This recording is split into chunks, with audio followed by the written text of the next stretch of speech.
आजोबा, तुम्हाला कशाचा तरी कॅन्सर झाला ना? तुम्ही आता खूप दिवस राहणार नाही ना? 5 वर्षांचा नातू हे बोलून गेला आणि आजोबा पुरते खचले. किती खचावं? तर ते भीतीने थरथरू लागले. अचानक मोठ्याने रडायला लागले. त्यांना असं रडताना पाहून मुलगा, सून काळजीत पडले. शांत होण्यासाठी नाना प्रयत्न केले, पण काही केल्या ते शांत होईनात. डॉक्टरांना बोलावलं. शेवटी त्यांना झोपेचं इंजेक्शन दिलं आणि ते झोपले. ते उठेपर्यंत सगळ्यांनाच काळजी वाटत होती. ते उठले तेव्हा समोर धक्कादायक आणि मजेशीर प्रकार दिसला.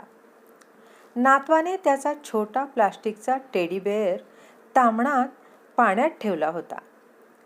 आजोबांना उठलेलं पाहून तोच आनंदानं म्हणाला, आजोबा, बघा, मी तुमच्यासाठी टेडी पाण्यात ठेवला, तुम्हाला लवकर बरं वाटावं म्हणून. मी टीव्हीत पाहिलंय, कुणी आजारी असेल तर असं पाण्यात ठेवतात. टीव्हीत बप्पा ठेवला होता, माझ्याकडे बप्पा नाही ना, मग मी टेडी पाण्यात ठेवला.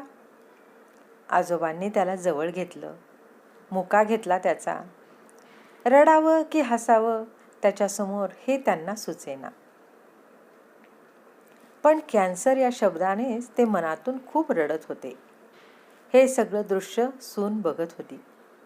तिने मुलाला बाहेर पाठवलं आणि आजोबांजवळ जाऊन बसली. विचारपूस केली. काय हवं नको विचारलं. आजोबांना विचारायचं होतं सुनेला कॅन्सरबद्दल, पण धाडस झालं नाही. सुनेवर पण त्यांचा विशेष जीव होता, पण आता एकूणच सगळं पिनसलं होतं. ते जर रुसलेच तिच्यावर, तिला त्यांची या वयातली मानसिक अवस्था लक्षात येत होती. तिनेही हलकेच हसून दिलं. कॅन्सर शब्द ऐकल्यापासून आजोबा तसे अबोल झाले होते. जेवणातही फरक पडला होता. किमान आठवड्याने नातवाने आजोबांकडे एक भन्नाट कल्पना मांडली. आजोबा, आपण आपल्या देवघरातले सगळे बाप्पा बाथटबमध्ये ठेवूयात का?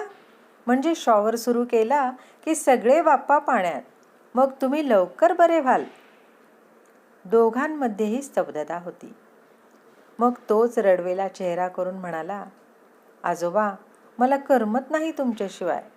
तुम्ही बाप्पाकडे जाताना सांगा, मीही येईन, प्रॉमिस. आजोबांच्या डोळ्यातून धाराच वाहिल्या. काय प्रॉमिस देणार होते ते, आणि कुठलं प्रॉमिस? या प्रॉमिसचा अर्थ तरी त्याला कळत होता का? आता मात्र आजोबा मनातून हलले. याचं हे वेळ डोक्यातून काढणं गरजेचं आहे हे त्यांना पहिल्यांदाच जाणवलं. ते म्हणाले, प्रॉमिस, आणि त्यांनी धूम ठोकली. आजोबा प्रचंड अस्वस्थ होते, पण धिटाईने सुनेकडे गेले. म्हणाले, बेटा, खरं सांग, मला कॅन्सर आहे ना? मग का लपवलंस माझ्यापासून? सुनेनं आजोबांचा हात हातात घेतला. म्हणाली, बाबा, कॅन्सर असण्याने काय फरक पडतो? आहे ते दिवस आनंदाने जगायचे आणि समाजाला आनंद द्यायचा, हे तुम्हीच सांगता ना? आपल्या संस्थेचे हेच वाक्य आहे ना? किती लोकांना तुम्ही तुमच्या शब्दांनी उभारी दिली आहे आणि आज मृत्यूला घाबरताय?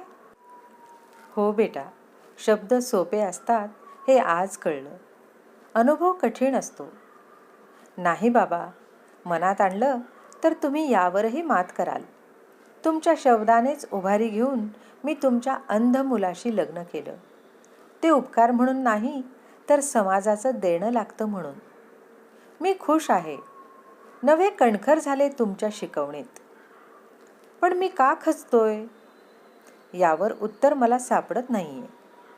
आणि जेव्हा हा 5 वर्षाचा नातू म्हणतो मलाही सोबत यायचं, तेव्हा आतडे तुटतात माझे.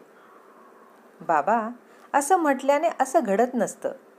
पण आज एक महत्त्वाची गोष्ट सांगते, जी मी तुमच्यापासून लपवली आहे. तुम्हाला तुमचं मरण येईपर्यंत तुमच्या नातवासमोर आनंदानंच जगावं लागेल. कारण त्याचाही तुम्ही श्वास आहात बाबा. बाबा, त्यालाही कॅन्सर आहे. दत्तक घेताना हे माहिती होतं आम्हाला, पण तरी आम्ही त्याला घेतलं. त्याच्या उरलेल्या आयुष्यात आनंद पेरण्यासाठी तोही काही दिवसांचाच सोबती आहे. आजोबांनी नातवाला जवळ बोलावलं. म्हणाले, बेटा, तुझी आयडिया आवडली मला. आपण देव्हाऱ्यातले सगळे देव बाथटबमध्ये ठेवू, शॉवर खाली, म्हणजे देव पाण्यात. रसिक श्रोते हो, ही कथा तुम्हाला आवडली असेल तर लाईक करा, शेअर करा, सबस्क्राईब करा आणि एक गोड कमेंट द्यायला विसरू नका. जय श्रीराम.